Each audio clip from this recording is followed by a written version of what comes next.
नमस्ते फ्रेंड्स। हमारा जो यूट्यूब चैनल है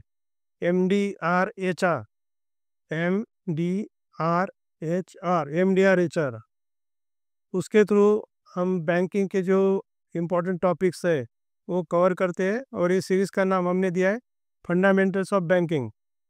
तो उसमें की ये 8वीं कड़ी है आज की।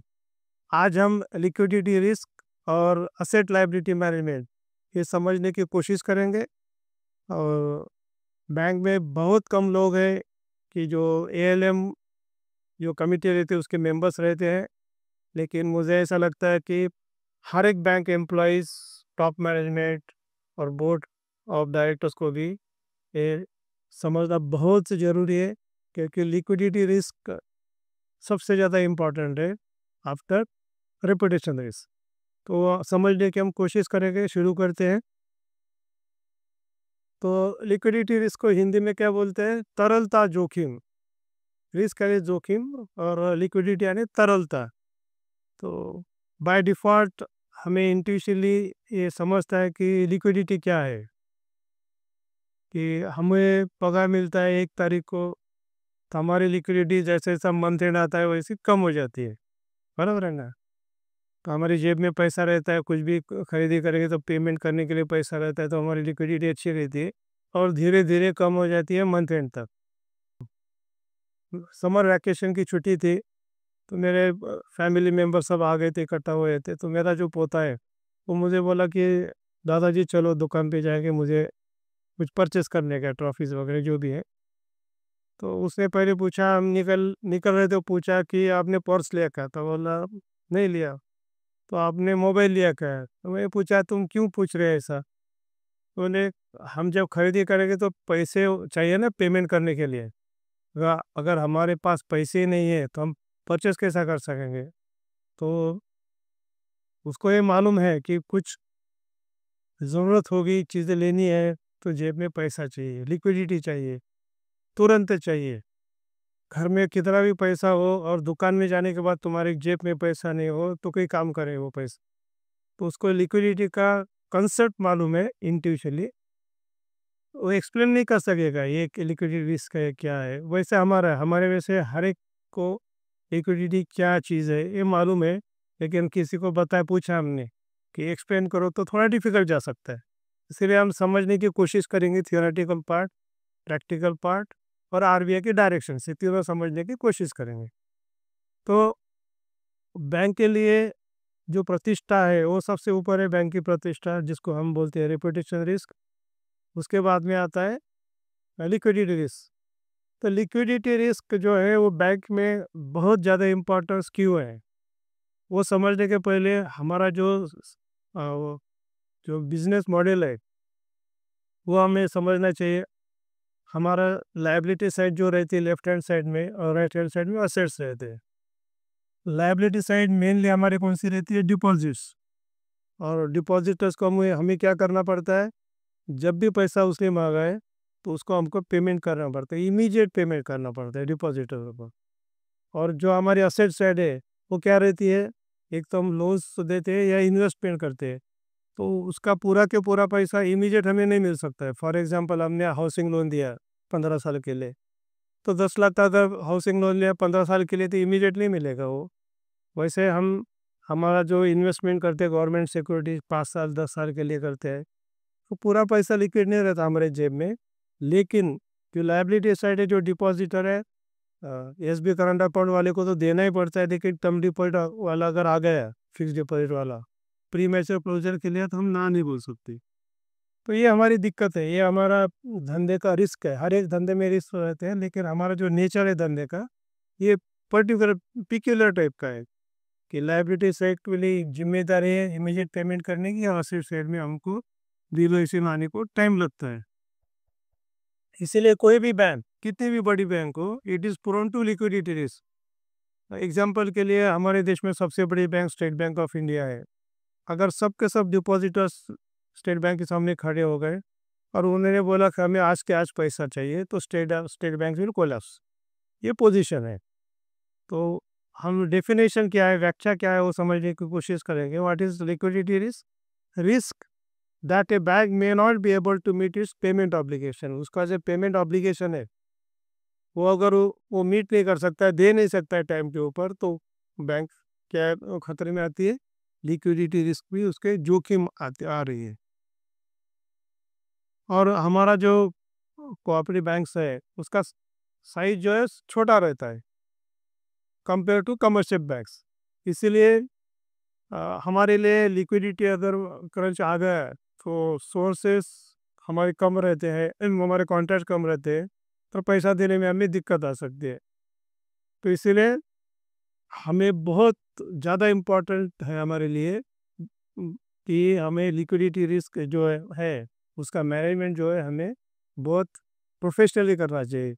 दूसरा कोऑपरेटिव बैंक के लिए दूसरा क्या शाप है, कर्ज है, कि एक बैंक अगर तकलीफ में आ गई लिक्विडिटी टाइट होने की वजह से, तो दूसरे बैंक को भी खतरा हो सकता है।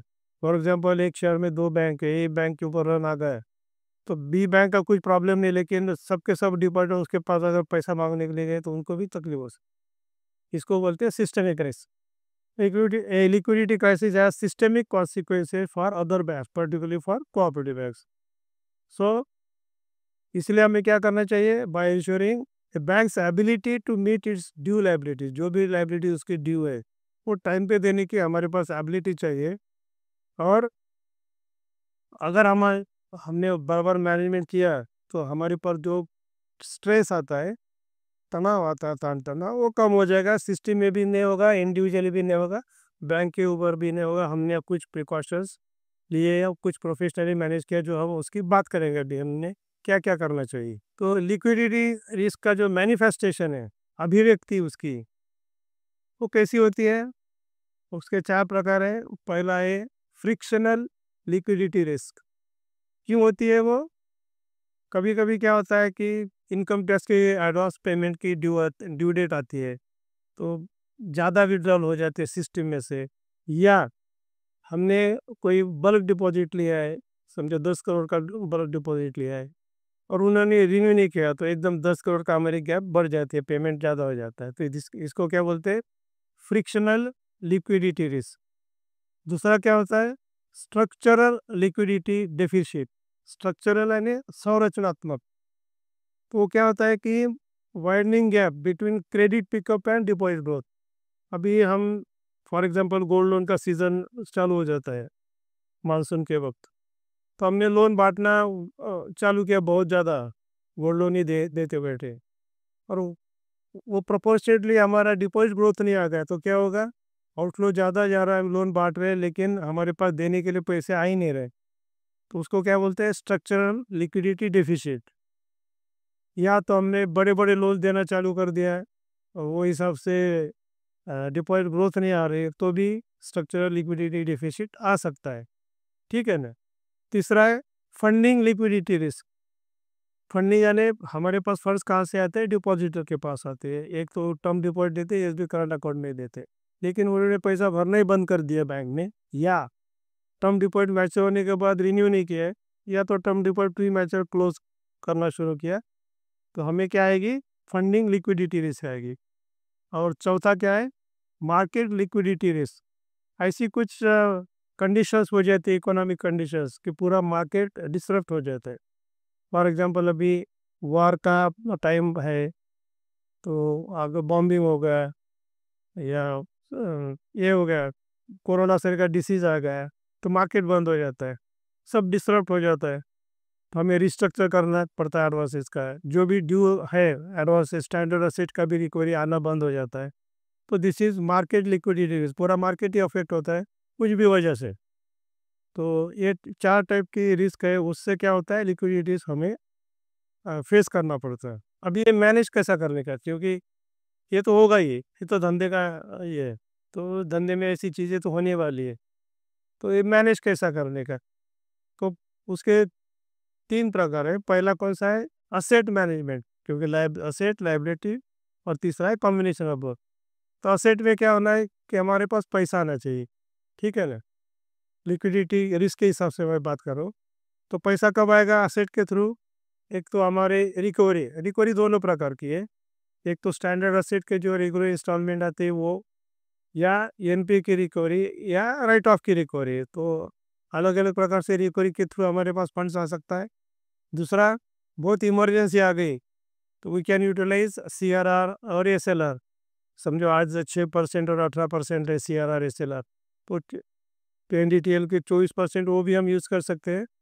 उसके बाद में हमारे पास जो नॉन एसएलआर सिक्योरिटीज़ रहती है वो बेच के भी हम कर सकते हैं पैसा, वो लिक्विडिटी रिस्क मैनेज करने के लिए हम पैसा जुटा सकते हैं। अगर बैंक में नॉन बैंकिंग असेट है वो बेच के भी हमारे पास पैसा आ जाता है। और एक रास्ता ऐसा है कि हम जो लोन दे रहे हैं उसका जो बांटने का स्पीड है वो कम कर सकते हैं। म्यूटेड क्रेडिट बोर्ड जिसको बोलेंगे कि हम एक महीने में 50 करोड़ बांट रहे हैं तो एकदम उसको 5-10 करोड़ पे ला देगा, बड़े अमाउंट बंद कर देंगे, 1 करोड़ तो क्या देंगे, ये हम डिसाइड कर सकते हैं। So it is called as, क्योंकि आउटफ्लो कम हो जाएगा।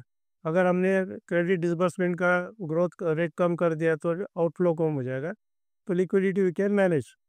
दूसरा क्या है, liability management.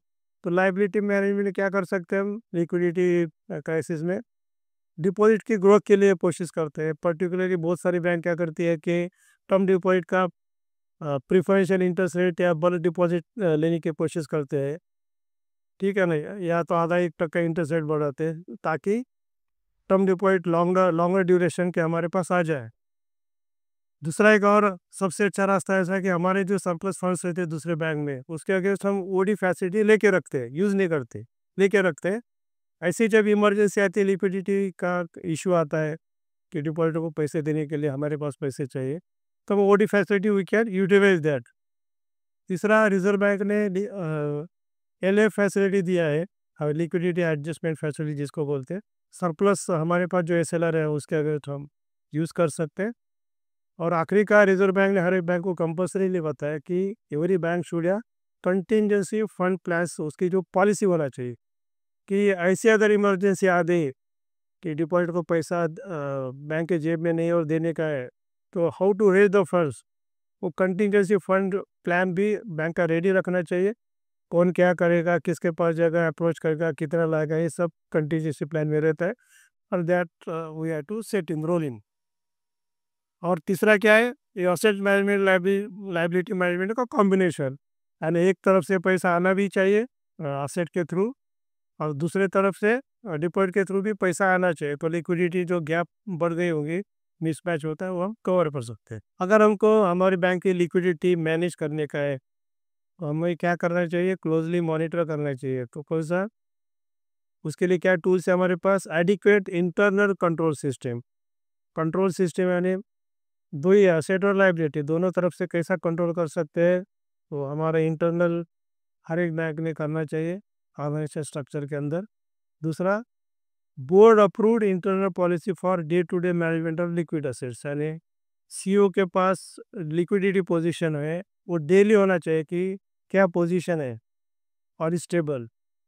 Monitoring factors affecting funding requirements as well as probability of such events occurring, यानी सीईओ के मालूम होना चाहिए कि भाई कितने बड़े कोई अमाउंट का लोन हम जा रहा है, कोई बड़े अमाउंट का डिपॉजिट विड्रॉ हो रहा है, ड्यू डेट है या रिन्यू नहीं हो रहा है। तो ये सब जो इनपुट्स है सीईओ ने, सबसे इम्पोर्टेंट चीज़ है कि ये लिक्विडिटी मैनेजमेंट के लिए देखना चाहिए।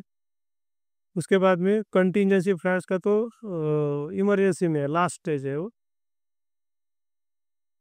Prudential measures for managing liquidity, prudential यानी विवेक, विवेक बुद्धि से हमने काम करना एक्सपेक्टेड है।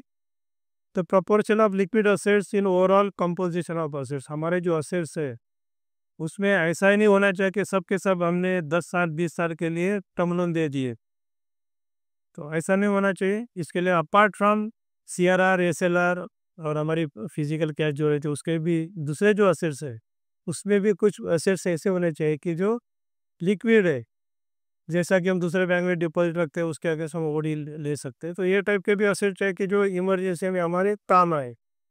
कोर डिपॉजिट से कोर असेट्स, बैंक के कोर डिपॉजिट रहते कि उसके नीचे जनरली बैंक के डिपॉजिट नीचे नहीं जाते, असेट्स का भी। तो इसका ड्यूरेशन ऑफ असेट्स लायबिलिटी हमें निकलना चाहिए। ड्यूरेशन का कंसेप्ट मैं बाद में समझाऊंगा आपको। Close watch over high value deposit, bank ने अगर हाई वैल्यू यानी बड़े अमाउंट के लिए बल्क डिपॉजिट अगर लिए हो गए, उसके लिए उसका ड्यू डेट कब आता है, उसके चार्जेस कितने रिन्यूअल के, ये क्लोज वॉच रखना चाहिए। नहीं तो एकदम हमने 50 करोड़ के लिए और 50 करोड़ के 50 करोड़ विड्रॉ हो गए तो बैंक को प्रॉब्लम आ सकता है लिक्विडिटी का। सो क्लोज वॉच और proportion of long term assets, जैसा कि अभी बताया कि हाउसिंग लोन भी दे दिए सबके सब, तो ऐसा नहीं हो सकता है। तो हमारी जो क्रेडिट पॉलिसी है उसमें भी हमें क्या करना पड़ता है, सेगमेंट वाइज 10% 15% के ऊपर देना नहीं चाहिए कोई सेगमेंट में, जिसको हम बोलते हैं कॉन्सेंट्रेशन रिस्क भी बोल सकते हैं।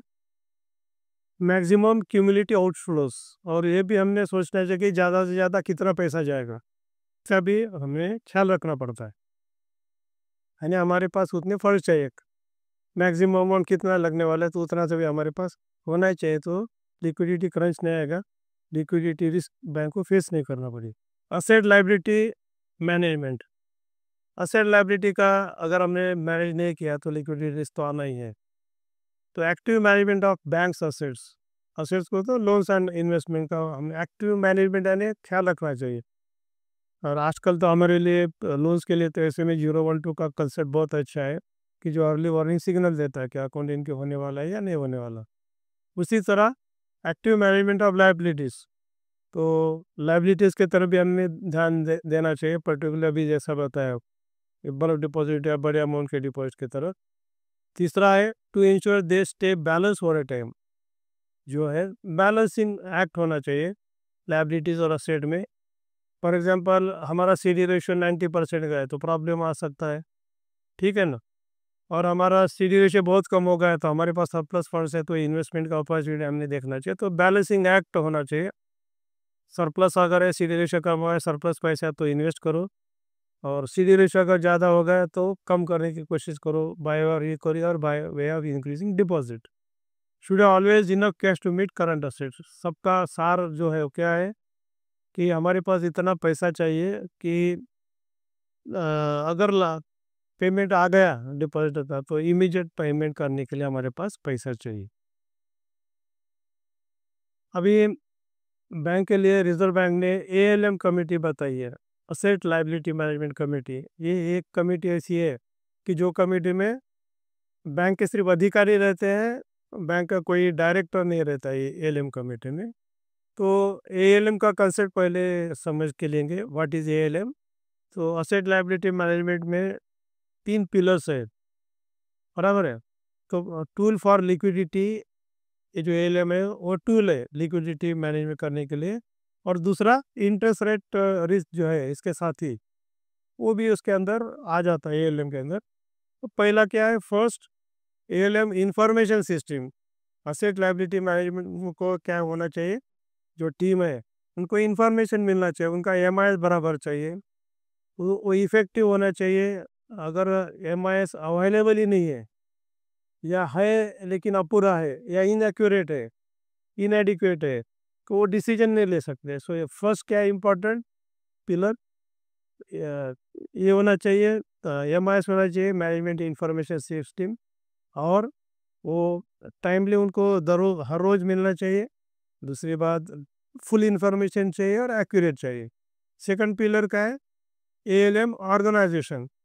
ALM की एक ऑर्गेनाइजेशन रहती है, तो सबसे शुरुआत कहाँ से होती है, BOD से होती है। BOD गाइडलाइन देता है, BOD has to lay down risk management policy, RM policy यानी रिस्क मैनेजमेंट पॉलिसी। उसके लिए वो प्रूडेंशियल लिमिट्स देते हैं कि किसने कितना लोन सैंक्शन करने का है, या डीलर होगा इन्वेस्टमेंट में तो एट ए टाइम कितना परचेज कर सकता है, क्योंकि हमने इन्वेस्टमेंट परचेज किया गवर्नमेंट से तो पैसा देना पड़ता है, बाहर जाता है। एट ए टाइम वो कितना ले सकता है, ठीक है ना। अगर बेस्ट टेक है तो स्टॉप लॉस क्या है, ये सब चीज़ें प्रूडेंशियल लिमिट्स में आती है। प्रूडेंशियल यानी बताया मैंने विवेकपूर्ण। इंश्योरिंग ऑडिटिंग, ये सब चीज़ का BOM ने क्या देखना चाहिए, BOD ने ऑडिट होना चाहिए। ऑडिट के अलग अलग प्रकार है, वो तो हम देख लेंगे लेकिन ऑडिट इज़ अ मस्ट, ठीक है ना। अश्योरेंस फंक्शन बोलते हैं उसको दूसरी भाषा में। और उसका रिपोर्टिंग भी मेकनिज्म है, सिर्फ ऑडिट करके फ़ायदा नहीं है, ऑडिट का रिपोर्टिंग होना चाहिए, और उसका क्या होना चाहिए, कंप्लाइंस भी होना चाहिए। और उसके अंदर हमारी रिस्क का भी रिव्यू लेने का काम बोर्ड का है, ठीक है। उसके बाद में सेकंड पार्ट का है उसके अंदर, ALCO consisting of senior management including CEO should adhere. ALCO की जो कमिटी है it should be headed by CEO, और उनका क्या फर्ज है, तो बीओडी ने, बोर्ड ऑफ डायरेक्टर्स ने जो गाइडलाइन दे वो फॉलो करना चाहिए। वो पैरामीटर जो है उसके अंदर ही उनको काम करने का है, और उसके अंदर ही बिजनेस जो स्ट्रेटजी है कैसे कैसे मेंटेन करने का, लायबिलिटी कैसा मेंटेन करना है प्रोपोर्शनेट, लिक्विडिटी क्रंच आता है तो एसेट रिकवर कैसे करने के, लायबिलिटी कैसे बढ़ाने की, ये सब स्ट्रेटजी जो है वो अल्को कमेटी का काम है। वो क्या कर सकते हैं, डिपॉजिट का इंटरेस्ट रेट, अगर पैसे चाहिए बैंक को कोई बकेट में तो इंटरेस्ट रेट बढ़ा सकते हैं।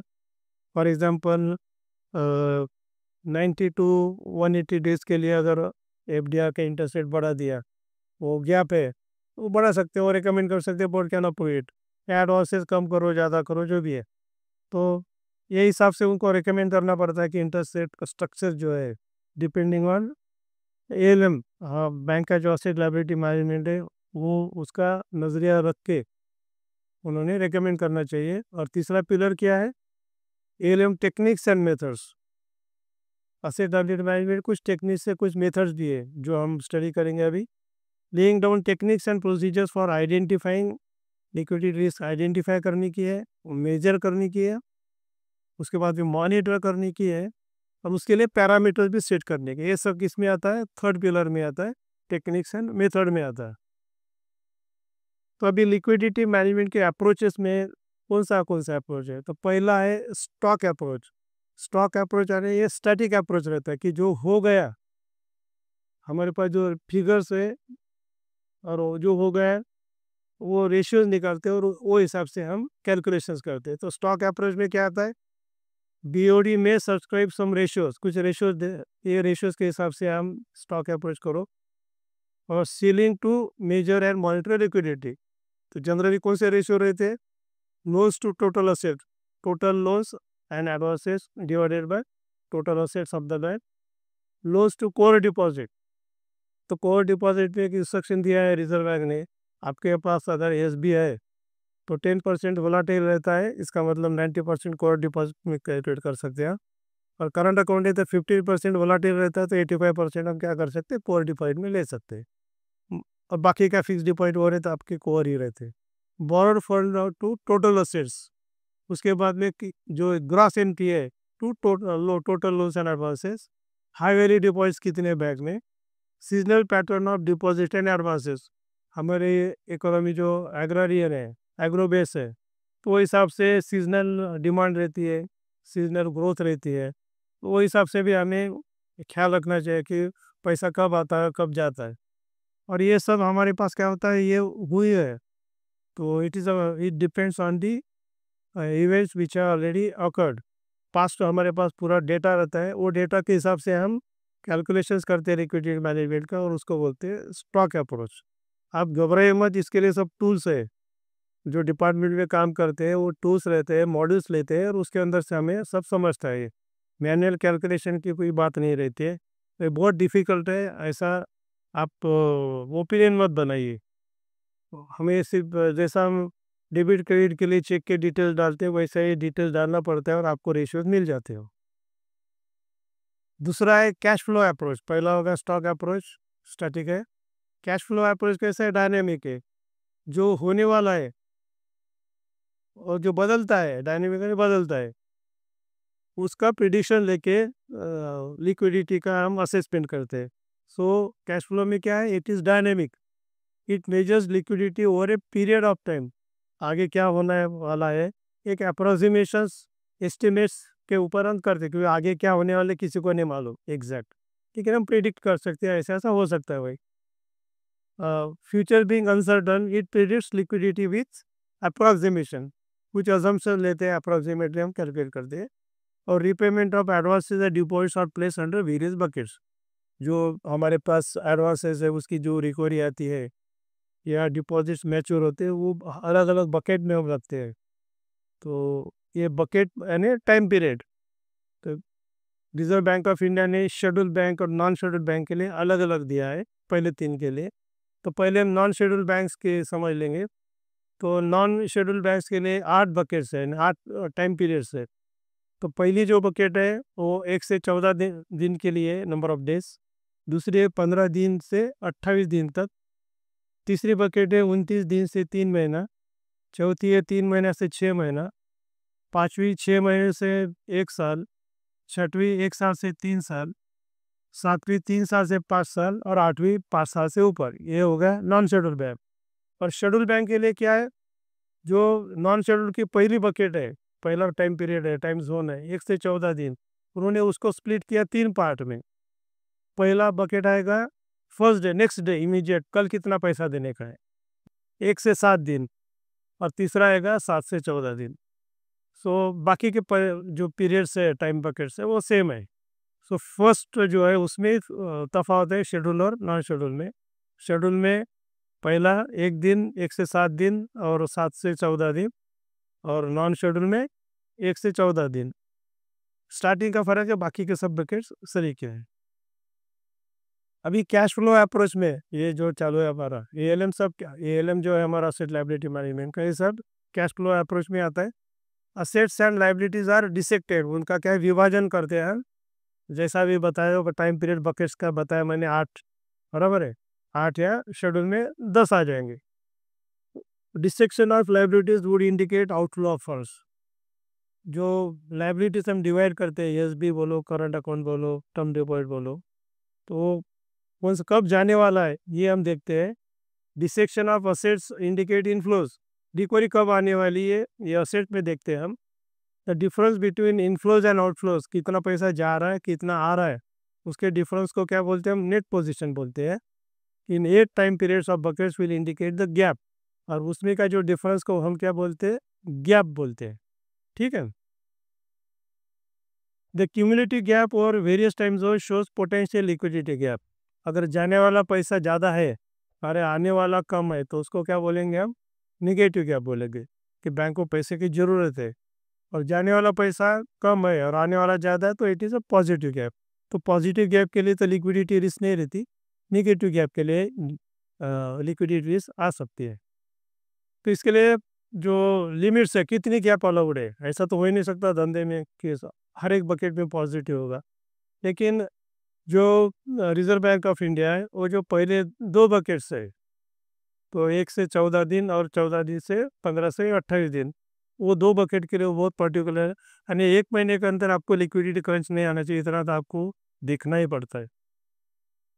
तो इसलिए ये जो गैप है, तो गैप के लिए आपको क्या करना पड़ता है, कंट्रोल में रखना पड़ता है वो गैप। तो cumulative negative gap, point number 4 पहले ले रहा मैं। रिजर्व बैंक क्या बोलती है, तो नॉन शेड्यूल बैंक के लिए वो बोलती है कि भाई पहले 2 बकेट में नेगेटिव गैप 20% से ज़्यादा नहीं होना चाहिए। और शेड्यूल बैंक के लिए वो क्या बोलती है कि इसका जो नॉन शेड्यूल का पहला 2 यानी शेड्यूल का पहला 4 ख्याल में रखें, क्योंकि पहला जो बकेट हमने 3 में डिवाइड किया, तो हर एक बकेट में 5% से ज़्यादा नहीं होना चाहिए और क्यूमुलेटिव 20% नहीं होना चाहिए। ये फ़र्क है क्यूमुलेटिव नेगेटिव गैप। तो ये जो स्ट्रक्चरल लिक्विडिटी स्टेटमेंट हम बनाते हैं, ये tracks residual maturity of asset and liability, cash का इनफ्लो और आउटफ्लो हम बताते हैं। ये ख्याल में रखो, ये स्ट्रक्चरल लिक्विडिटी स्टेटमेंट भी हम थ्रू सिस्टम बनाते हैं, मॉडल रहते हैं उसके। तो ये बनाने में जो है तो मैनुअल नहीं करना पड़ता है, तो आपको इनपुट देना पड़ता है। तो आप ये कैसे बनाते हैं भाई, कितना डिफिकल्ट हो ऐसा टेंशन मत लो, सीखने की कोशिश करो डिपार्टमेंट, तो आपको बहुत मज़ा आएगा। Help bank are regulated to know the gap in each bucket, कौन से बकेट में कितना गैप है, स्ट्रक्चर लिक्विडिटी में हमें समझता है। और ये तो कॉमन सेंस है कि कैश फ्लो ज़्यादा है तो पॉजिटिव और कैश फ्लो निगेटिव है, ज़्यादा जाता है आउटफ्लो जाता है तो निगेटिव है। स्टेटमेंट ऑफ डायनेमिक लिक्विडिटी, अभी हमने इसके पहले कौन सा देखा, स्ट्रक्चरल लिक्विडिटी स्टेटमेंट देखा। अभी दूसरा कौन सा देखेंगे हम, statement of dynamic liquidity. It measures the cash inflows and outflows over A 90 days time horizon. 90 दिन के हिसाब से कैश फ्लो में डायनेमिक सिचुएशन है, अप्रॉक्सीमेशन से हमने देखा ही है। 90 दिन तक क्या पोजीशन रहेगी बैंक की, ये देखते हैं। It takes care of the gaps in structural liquidity, जो हमने देखा है। तो वो देखते हैं। It is based on assumptions, ये सब अजम्पशंस है क्योंकि फ्यूचर किसको मालूम है पक्का। पैटर्न ऑफ कैश फ्लोज, तो इसमें रिजर्व बैंक आती है तो आपको पूछती है कि आपके एफडीआर का जो है तो कितने रिन्यूअल होते हैं, परसेंटेज ऑफ रिन्यूअल्स, तो इसके लिए पैटर्न जिसको बोलते हैं वो पूछते हैं। Percentage of FD withdrawal, saving bank का क्या पैटर्न है, कैसा बढ़ता है कैसा कम होता है, बैंक लेवल पे ब्रांच लेवल पे नहीं है। तो रिन्यूअल क्या परसेंटेज क्या है, तो ये सब आपके एडवांसेस कितने स्टैंडर्ड असेट रहते हैं, ये सब पैटर्न आ जाता है 90 दिन के हिसाब से। And it has to fine tune with आपका जो तजुर्बा है, बैंक सालों साल हम चलाते हैं, और मार्केट की कंडीशंस, वो हिसाब से हमें क्या करना पड़ता है, कैश मैनेजमेंट जो है हमारा ऑप्टिमाइज करना पड़ता है, और लिक्विडिटी भी वो हिसाब से हम रेडी रखना चाहिए ताकि बैंक तकलीफ में ना आए। So this is a statement of dynamic liquidity. इससे हमें मदद मिलती है कि कम से कम 3 महीने तक का हमें कोई टेंशन नहीं होना चाहिए। पहला 1 महीना का देता है, ये 3 महीने का देता है। अभी हम रिजर्व बैंक ऑफ इंडिया की जो गाइडलाइंस है वो समझने की कोशिश करेंगे। रिजर्व बैंक क्या बताती है कि एएलएम यानी एसेट लायबिलिटी मैनेजमेंट की कमेटी, उसको बोलते हैं अल्को, वो होना चाहिए हर एक बैंक में। और वो उसमें कौन होना चाहिए, सीनियर मैनेजमेंट यानी सीईओ से लेकर जीएम, डिपार्टमेंट हेड, ऑडिट वाले जो भी है। और ये committee who should head, MD and CEO should head that ALCO committee. Director इसमें नहीं होना चाहिए। उसके बाद में इनको सपोर्ट करने के लिए कौन चाहिए, ऑपरेटिंग स्टाफ चाहिए, एएलएम डेस्क ऑपरेटिंग स्टाफ चाहिए। उनका क्या ड्यूटी है, analysing, monitoring and reporting various risk. ALCO committee की जो मीटिंग होती है उसके अंदर उन्होंने नोट पुटअप करना चाहिए, एनालाइज करना चाहिए लिक्विडिटी रिस्क क्या पोजीशन है, मॉनिटरिंग किधर वीक हो रहा है, क्या करना पड़ेगा, और बैंक को क्या क्या रिस्क है। तो अल्को कमेटी में ये पुटअप करने का काम किसका है, डेस्क का है, एएलएम डेस्क का है। बाद में ALM desk to prepare forecast, उन्होंने फोरकास्टिंग भी करना चाहिए कि भाई इंटरेस्ट रेट बढ़ने वाले हैं, कम होने वाले, जो भी है, या आउटफ्लो इनफ्लो कैसा रहेगा बैंक का, ये फोरकास्टिंग मार्केट कंडीशंस को देख के उन्होंने करना चाहिए हमारे बैलेंस शीट के हिसाब से। और इसके लिए बैंक ने क्या एक्शन लेना चाहिए, एडवांसेस बढ़ने रहे तो इंटरेस्ट रेट कम करना चाहिए, या प्रोसेसिंग फी कम करना चाहिए, डिपॉजिट का इंटरेस्ट रेट कम करना चाहिए या बढ़ाना चाहिए, या कासा में कम हो रहा है तो उसके लिए कुछ रेफर्स देना चाहिए, जो भी है। तो ALM desk should give the suggestions, recommendations and to adhere internal limit set by ALCO board. और ये जो डेस्क है, एएलएम डेस्क, इनको क्या करना पड़ता है, जो बोर्ड ने डायरेक्शन दिया है हुआ है अल्को को, और अल्को का जो डायरेक्शन, तो एएलएम डेस्क ने ख्याल में रखे ये सब सजेशंस, रिकमेंडेशन देना चाहिए। ये जो अल्को कमिटी है, it is responsible for what, balance sheet planning from risk return perspective. Balance sheet हमारी जो है असेट लायबिलिटी साइड, या हमारे भाषा में डिपॉजिट एडवांसेस, तो कितना रिस्क ले रहे हैं हम, वो हिसाब से वो देखना चाहिए। Strategic management of interest rate risk and liquidity risk, interest rate risk रहती है वो बाद में अपन डिस्कस करेंगे। और लिक्विडिटी रिस्क, इसके लिए क्या क्या उपाय न करना चाहिए उन्होंने देखना चाहिए। Business and risk management is within broad limits and parameters set by BOD. BOD जो भी बताया रिस्क पैरामीटर्स, उसके अंदर ही हमारी जो बैंक की बैलेंस शीट 31 मार्च की है उसके लिए प्लानिंग और एग्जीक्यूशन करना चाहिए। और handling pricing of incremental assets and liability, जो हमें असेट बढ़ाने की है, लाइबिलिटी बढ़ाने की है, जैसे भी पोजीशन है बैंक की, डिपॉजिट बढ़ाने का है, एडवांसेस बढ़ाने का है, दोनों बढ़ाने का है। कोई केस में सिर्फ डिपॉजिट बढ़ाने का है, कोई केस में एडवांसेस ही बढ़ाने का है, जो भी है। तो उसका प्राइसिंग यानी इंटरेस्ट रेट भी उनको देखना चाहिए। Review current interest rate structure and outcome of previous decision, जो पहले डिसीजंस लिए थे उसका क्या इम्पैक्ट आ रहा है, उसका भी एनालिसिस होना चाहिए, और बाद में फिर डिसीजन लेना चाहिए इंटरेस्ट रेट के बारे में। Take a view on movement and direction of future interest rate.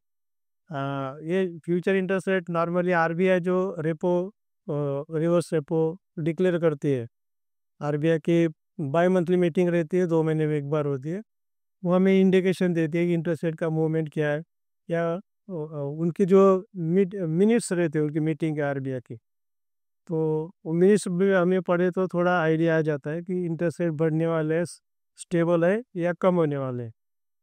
And अल्को committee 15 दिन के अंदर एक बार मिलना चाहिए अल्को कमेटी ने, और review liquidity position vis-a-vis market conditions ALCO committee में हमारी लिक्विडिटी पोजीशन और मार्केट की क्या कंडीशन चालू है, डिपॉजिट ग्रोथ कैसा है, एडवांसेस ग्रोथ कैसा है।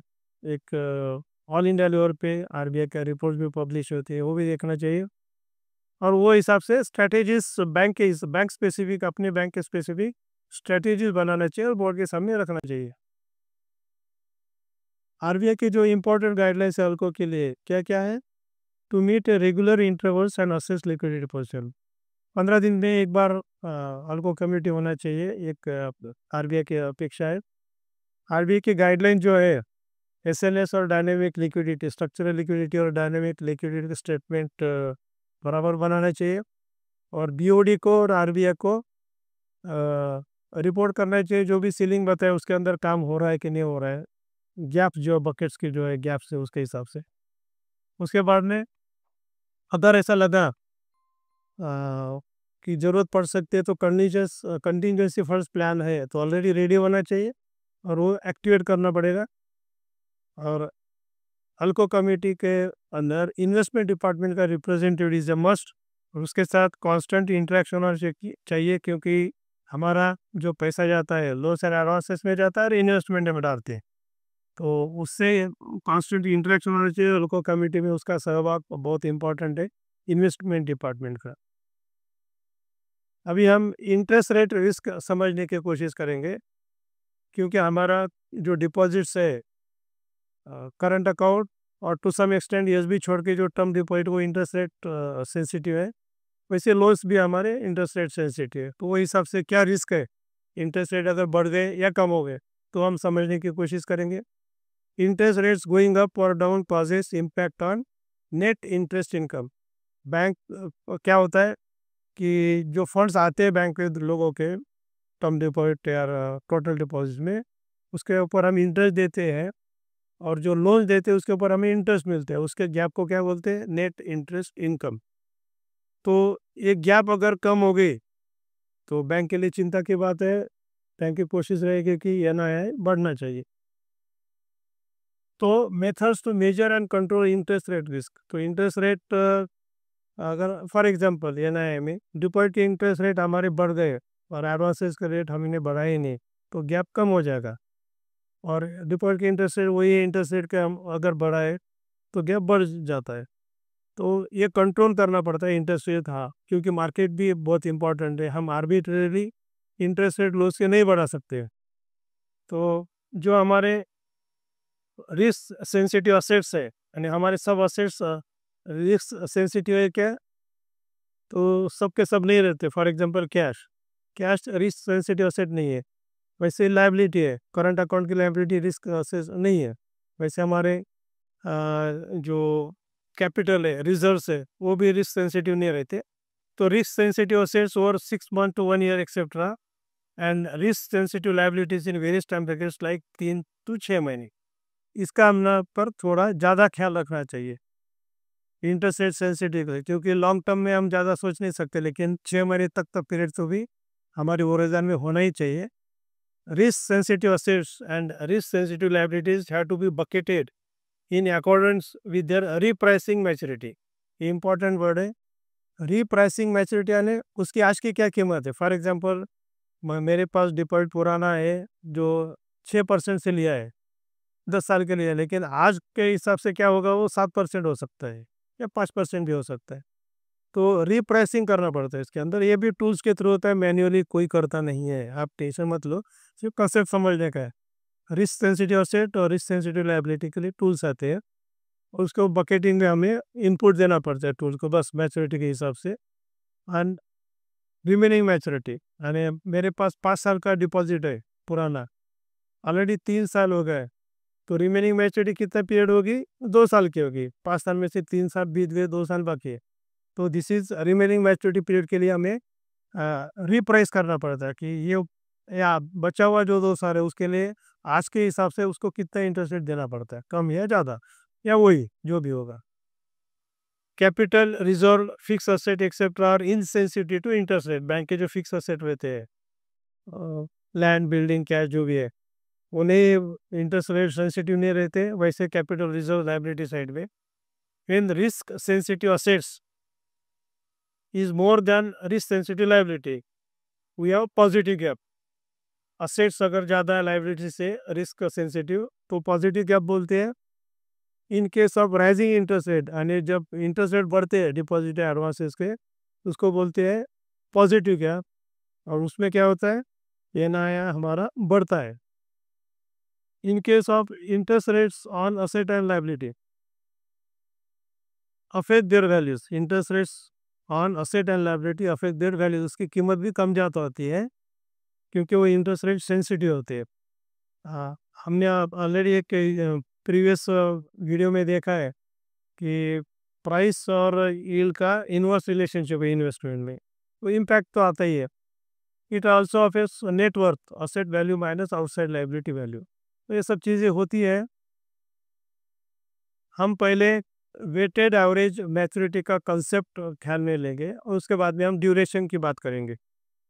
तो फॉर एग्जांपल हमारे पास 3 बॉन्ड है इन्वेस्टमेंट में, 3 टाइप के बॉन्ड्स है, ए टाइप, बी टाइप और सी टाइप के। उसका मैच्योरिटी ईयर्स कितना है बचा हुआ है, 2 साल, 5 साल और 10 साल बचा हुआ है। और अमाउंट कितना है, 90 करोड़, 120 करोड़ और 90 करोड़। टोटल असेट कितना है, 300 करोड़, 300 करोड़, 300 करोड़ टोटल असेट। यानी ए बी सी तीनों टाइप के जो बॉन्ड्स है उसकी टोटल कितनी है, 300 करोड़ है। तो उसका परसेंटेज वेट निकालेंगे। अभी ये टाइप के बॉन्ड 90 करोड़ से है 300 करोड़ में, तो उस कितने है वो 30% है। और बी टाइप के बॉन्ड्स जो है वो 120 करोड़ के 300 करोड़ में तो 40% है, और सी टाइप के भी 30% है। ये होगा परसेंटेज वेट। अभी वेटेड एवरेज मैच्योरिटी कितना आएगा, ये जो 2 साल का उसका मैच्योरिटी बाकी है मल्टीप्लाइड बाय परसेंटेज कितना है 0.30, तो इसका आता है ईयर्स में 0.6 ईयर्स। वैसे बी टाइप का कितना आएगा, मैच्योरिटी ईयर से 5 मल्टीप्लाइड बाय उसका परसेंटेज वेट कितना है 0.40, मल्टीप्लाई किया तो 2 ईयर्स आएगा। और तीसरे का कितना है, maturity years 10, so 10 multiplied by percentage है 30, तो उसका आएगा 10 मल्टीप्लाइड बाय 0.30, वो आएगा 3 साल। तो टोटल वेटेड एवरेज मैच्योरिटी ये जो पोर्टफोलियो हमारा है 300 करोड़ का, तो उसका कितना आता है 5.6 साल। इस is the way weighted average maturity is calculated. आगे चल के वर्ड आने वाला है, इसके लिए उसका मीनिंग आप हमें समझना चाहिए, इसके लिए स्लाइड बनाई है। तो ड्यूरेशन क्या है, नॉर्मली ये मैकॉले ने बनाया था, इसके लिए मैकॉले ड्यूरेशन बोलते हैं, लेकिन अभी मैकॉले का नाम प्रैक्टिकली लोग यूज़ नहीं करते, ड्यूरेशन एनालिसिस ही बोलते हैं। तो व्हाट इज ड्यूरेशन, तो it is to protect bank's net worth from fluctuations in interest rate. Interest rate कम ज़्यादा होता है तो बैंक के नेटवर्थ में फ़र्क नहीं आना चाहिए, असेट वैल्यू और लाइबिलिटी साइड का जो भी वैल्यू है तो उसमें फ़र्क नहीं आना चाहिए नेटवर्थ में बैंक के। It is a measure of the time taken to record the initial investment in present value terms. जो भी इनिशियल इन्वेस्टमेंट किया असेट के लिए, तो प्रेजेंट वैल्यू टर्म्स पे क्या होना चाहिए, तो रिकवर होना चाहिए वो बैंक का पैसा। तीसरा, time taken for a bond to repay its own purchase price और weighted average time to maturity. अभी वेटेड एवरेज टाइम हमने ऑलरेडी निकाला है। तो time taken for a bond to repay its own purchase price, हम purchase करते हैं ना, एक तो 100 रुपये का होगा तो नया 100 रुपये से नीचे 100 रुपये या 100 रुपये से ज़्यादा भी लेते हैं, तो कितना टाइम लगता है टाइम टेकन, और ये ईयर्स में रहता है। और duration is express in number of years. It is effective maturity of an asset और लाइबिलिटी, कब मैच्योरिटी हो रहा है, मैच्योरिटी पैटर्न उसके ऊपर हमें आता है। इस is what is duration. Duration is always in years, वो मैच्योरिटी के ऊपर रहता है, और it depends also on weighted average. ठीक है ना, हम एग्जाम्पल लेंगे समझने के लिए। ये 20 लाख का लोन हमने दिया है किसी को, ये पेबल इन ऑन मैच्योरिटी, बराबर है। और वो पेबल का है 3 साल के अंदर उसको पेमेंट करने का, एनुअल इंस्टॉलमेंट है, सिंप्लीफाई करने के लिए 3 एनुअल इंस्टॉलमेंट, ठीक है, equal 2/3 of the principal comes back in 2 years. पहले 2 साल में कितने आ जाएंगे, 2/3 तो हमारे पास आ ही गया। सो इफेक्टिव मैच्योरिटी कितना है उसका, it has to be less than 3 years. बचा कितना है, 1/3। बराबर, वो कितने साल में आएगा, 3 साल के, अभी आज के दिन में 2 साल तो ऑलरेडी हो गए, 2/3 पैसा भी आ गया, 1/3 बाकी है। तो कब आएगा वो, 3 साल के अंदर ही आ जाएगा। ठीक है, तो ड्यूरेशन उसका क्या होगा, कम हो जाएगा। Effective maturity is less than 3 years। Duration is weighted average of an asset liability, अभी हमने देखा है वेटेड एवरेज कैसे निकलते हैं।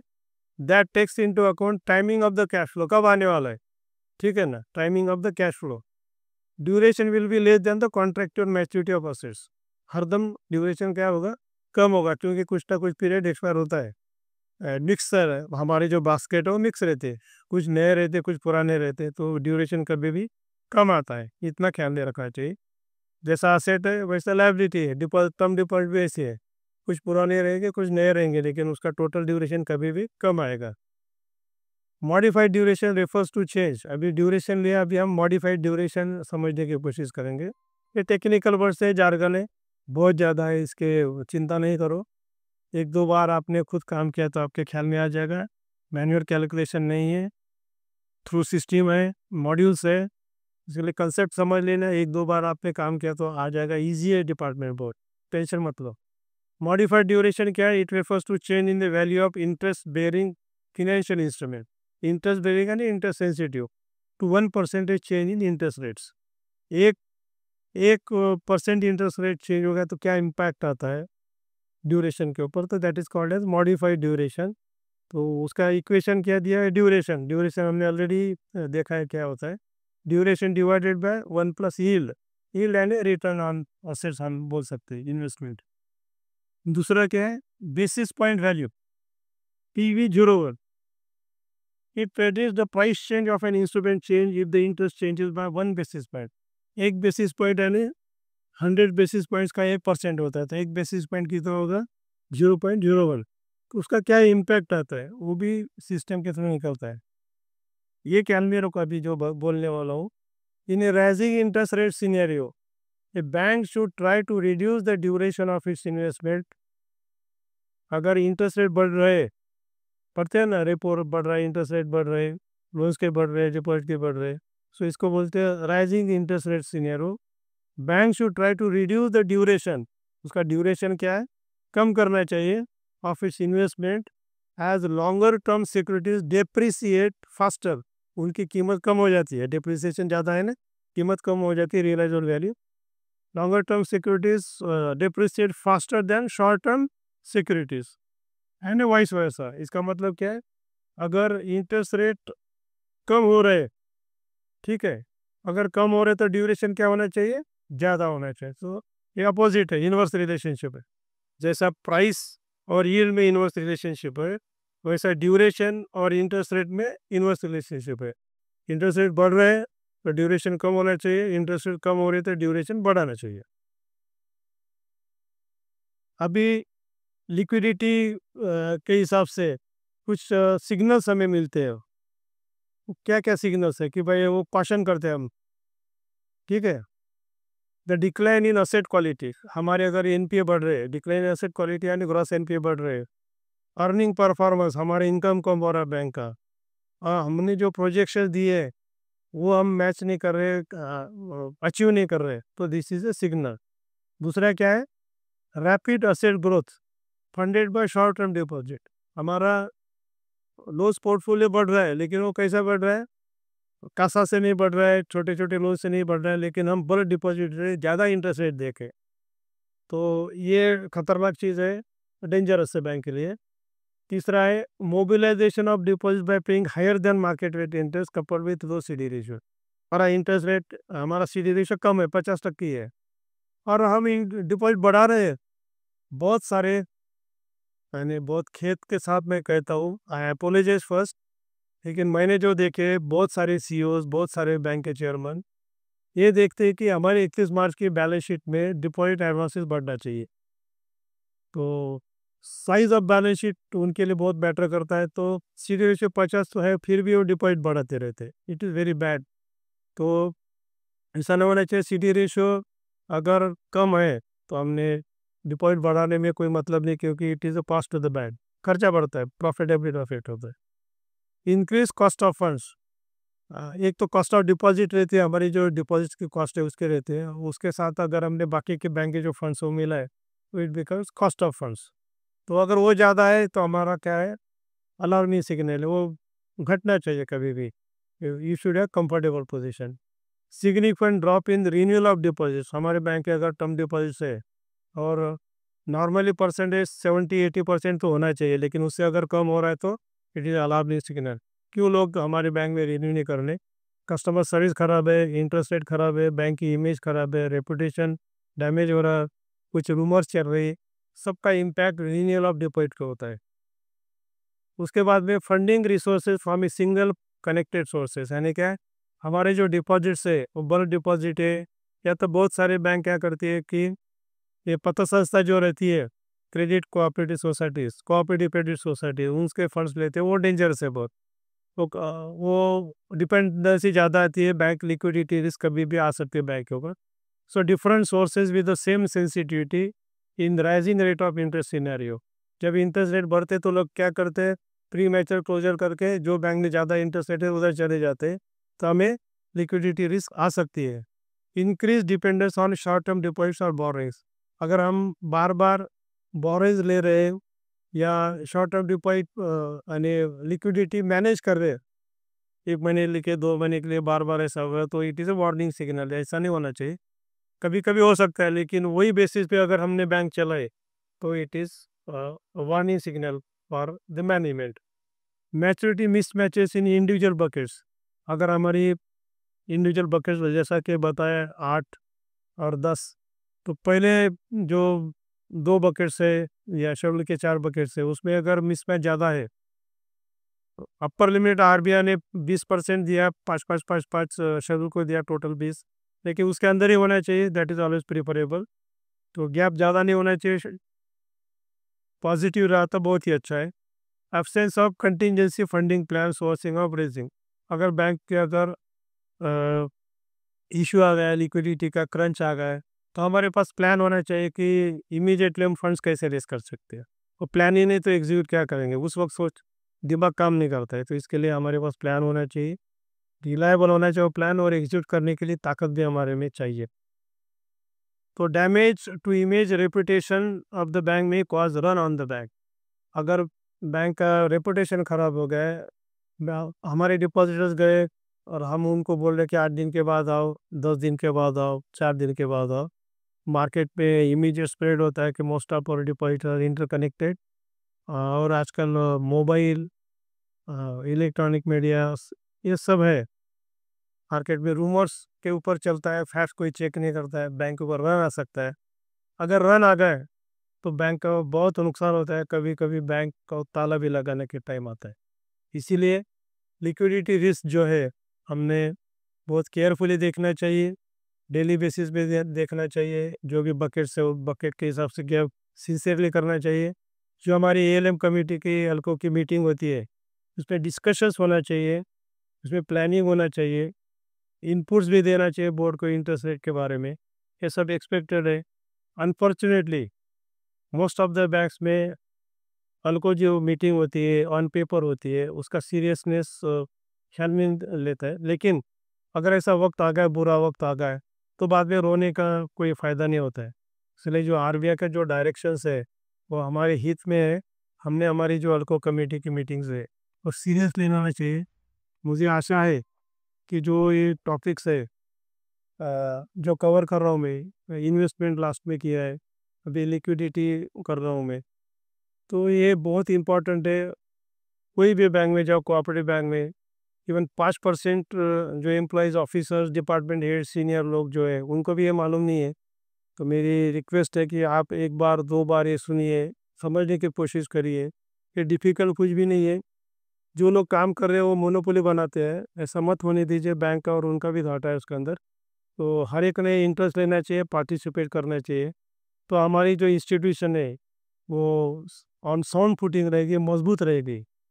हमारे अगर एमडीआर एचआर के जो वीडियोज़ है अगर आपको अच्छे लगे तो ज़रूर लाइक कीजिए और सब्सक्राइब कीजिए चैनल को। और आप आपके जो फ्रेंड्स रिलेटिव्स जो जो कोऑपरेटिव बैंक से रिलेटेड है उनको आप फॉरवर्ड भी कीजिए। Thank you very much.